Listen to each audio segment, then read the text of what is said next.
بسم اللہ الرحمن الرحیم۔ السلام علیکم۔ میرا آج کا عنوان ہے انسان پر اس کے اپنے حقوق۔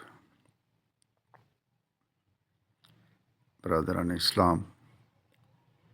شریعت کی روح سے ہر انسان پر 4 قسم کے حقوق عائد ہوتے ہیں۔ ایک خدا کے حقوق، دوسرے خود اس کے نفس اور جسم کے حقوق، تیسرے بندوں کے حقوق، چوتھے ان چیزوں کے حقوق جن کو خدا نے اس کے اختیار میں دیا ہے تاکہ وہ ان سے کام لے اور فائدہ اٹھائے۔ انہی 4 حقوق کو سمجھنا اور ٹھیک ٹھیک ادا کرنا ایک سچے مسلمان پر فرض ہے۔ شریعت ان تمام حقوق کو الگ الگ بیان کرتی ہے اور ان کو ادا کرنے کے لیے ایسے طریقے مقرر کرتی ہے کہ ایک ساتھ سب حقوق ادا ہوں اور حتی الامکان کوئی حق تلفی نہ ہونے پائے۔ شاید آپ کو یہ سن کر حیرت ہوگی کہ انسان سب سے بڑھ کر خود اپنے اوپر ظلم کرتا ہے۔ یہ واقعی حیرت انگیز ہے بھی، کیونکہ ظاہر میں تو ہر شخص یہ محسوس کرتا ہے کہ اس کو سب سے زیادہ اپنے آپ سے محبت ہے، اور شاید کوئی شخص بھی اس بات کا اقرار نہ کرے گا کہ وہ اپنا آپ ہی دشمن ہے۔ لیکن آپ ذرا غور کریں گے تو اس کی حقیقت آپ کو معلوم ہو جائے گی۔ انسان میں ایک بڑی کمزوری یہ ہے کہ اس میں جب کوئی خواہش غالب ہو جاتی ہے تو وہ اس کا غلام بن جاتا ہے اور اس کی خاطر جان بوجھ کر یا بے جانے بوجھے اپنا بہت کچھ نقصان کر لیتا ہے۔ آپ دیکھتے ہیں کہ ایک شخص کو نشے کی لت لگ جاتی ہے تو وہ اس کے پیچھے دیوانہ ہو رہا ہے، اور صحت کا نقصان، روپے کا نقصان، عزت کا نقصان، غرض ہر چیز کا نقصان گوارا کیے جاتا ہے۔ ایک دوسرا شخص کھانے کے لذت کا ایسا دل دادا ہے کہ ہر قسم کی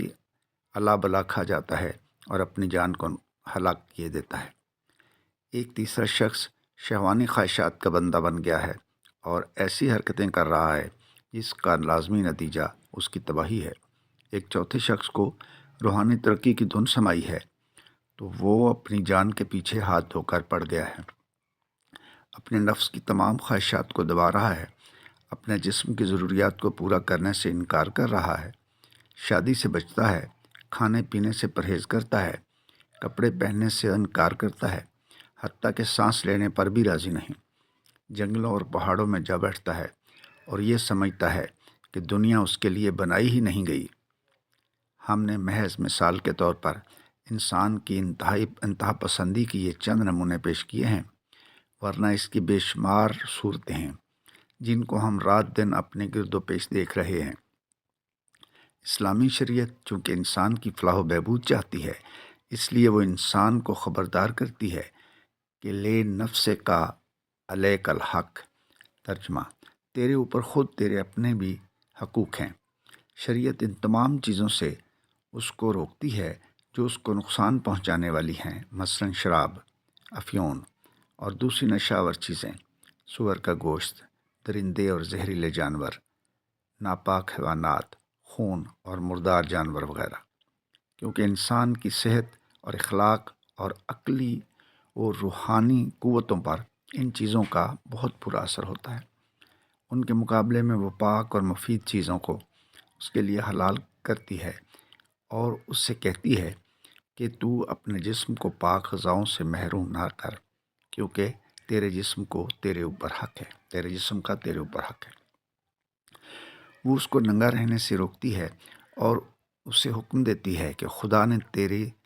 جسم کے لیے جو زینت یعنی لباس اتارا ہے اس سے فائدہ اٹھا اور اپنے جسم کے ان حصوں کو ڈھانپ کر رکھ جنہیں کھولنا بے شرمی ہے۔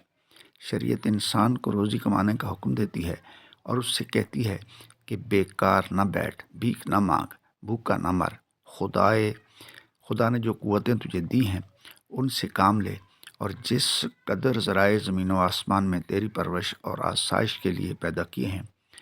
ان کو جائز طریقوں سے حاصل کر۔ شریعت انسان کو نفسیاتی خواہشات سے روکتی ہے اور حکم دیتی ہے کہ اپنے خواہشات کو پورا کرنے کے لیے نکاح کر، اور اس کو نفس کشی سے منع کرتی ہے اور اسے کہتی ہے کہ تو آرام و آسائش اور زندگی کے لطف کو اپنے اوپر حرام نہ کر لے۔ اگر تو روحانی ترقی اور خدا سے قربت اور آخرت کو نجات چاہتا ہے تو اس کے لیے دنیا چھوڑنے کی ضرورت نہیں ہے۔ اسے دنیا میں پوری اور پکی دنیا داری کرتے ہوئے خدا کو یاد کرنا اور اس کی نافرمانی سے ڈرنا اور اس کے بنائے ہوئے قوانین کی پیروی کرنا دنیا اور آخرت کے تمام کامیابیوں کا ذریعہ ہے۔ شریعت خود کشی کو حرام کرتی ہے اور انسان سے کہتی ہے کہ تیری جان دراصل خدا کی ملک ہے اور